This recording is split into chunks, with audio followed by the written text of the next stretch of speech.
Chi credeva o meglio sperava che Big Snow, la perturbazione che all'inizio della scorsa settimana ha portato abbondanti nevicate anche in pianura, fosse l'ultimo assaggio d'inverno si sbagliava, perché secondo i meteorologi da giovedì mattina torneranno le nevicate anche a bassa quota.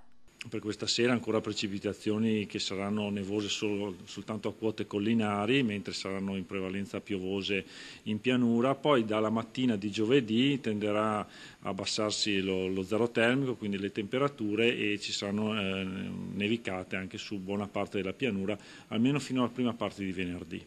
Lo stato d'attenzione è stato decretato dalla Protezione Civile del Veneto per nevicate su tutta la regione già dal pomeriggio di oggi, anche se i fenomeni più consistenti sono previsti tra giovedì e venerdì, anche se non si tratterà di nevicate intense come quelle di una settimana fa. Intanto il piano antineve della Protezione Civile è già attivo. Noi siamo già in preallerta, la macchina è già pronta, già oggi sono arrivati alcuni carichi di sale che sono stati dislocati in tutta la provincia. Noi abbiamo un intervento di oltre 200 mezzi che sono dislocati in tutta la provincia di Treviso in modo capillare, in modo che l'intervento sia molto veloce. Entro 10 minuti questi mezzi intervengono e ogni mezzo ha 10 km di strada da fare. Attenzione poi al rischio ghiaccio, visto che avverte l'ARPA tra venerdì e sabato ci sarà un ulteriore calo delle temperature. Al momento non è stato previsto alcun blocco della circolazione dei mezzi pesanti, come deciso invece una settimana fa con le proteste dei camionisti rimasti bloccati su tutto il nord Italia per quasi 2 giorni. Per domani mattina in prefettura Venezia è stata convocata una riunione tecnica con tutti i coordinatori dei centri di viabilità operativi delle prefetture del Veneto e delle province limitrofe di Brescia, Ferrara, Udine e Trento,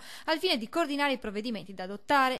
Ma l'inverno sembra proprio non voler lasciare spazio alla primavera e tra sabato sera e domenica mattina ancora precipitazioni nevose a quote basse ma meno diffuse e persistenti, poi da lunedì un miglioramento. Sembra che questa fase di maltempo si esaurisca nella prima parte di lunedì e poi nel corso della settimana le temperature dovrebbero risalire assicurando un tempo anche più stabile.